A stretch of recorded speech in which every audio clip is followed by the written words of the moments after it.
mean, I remember my favorite anecdote is that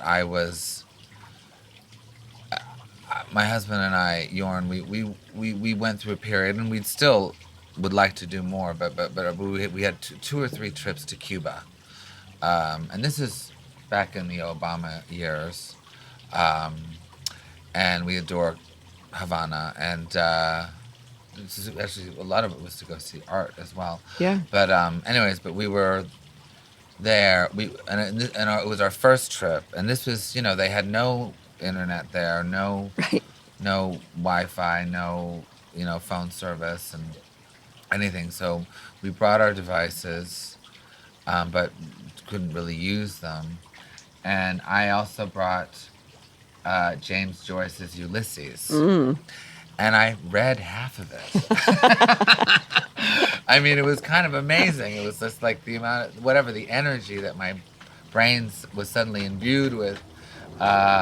And certainly being inspired by the beautiful streets of Havana, but I read Yeah. half of Ulysses kind of easily. It was a Amazing. strange thing, and then I eventually I never finished it. I mean, I read I think I read another third or another chunk, and I think I'm going to get it on tape at some point. I'm not saying I understood it, but it was the ravenous kind of feeling that my brain suddenly had by not, by being disconnected, Yeah. officially from whatever the webosphere was pretty profound.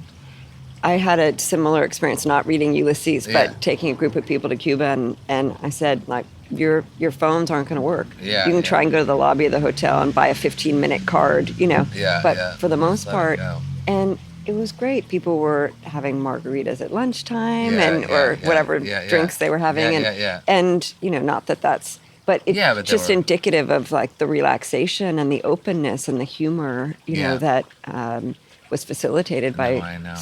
We were actually connected because we were disconnected. Yeah. I mean, I think on the other flip side is I mean, we know a lot of people who live in Havana, and you can't, now there is Yeah. Wi-Fi, and they love it, and they need it, and and you can't.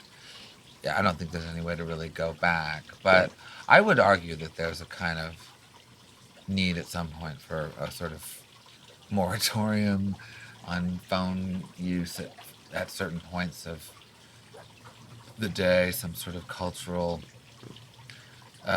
movement to just to shut down for 2 seconds.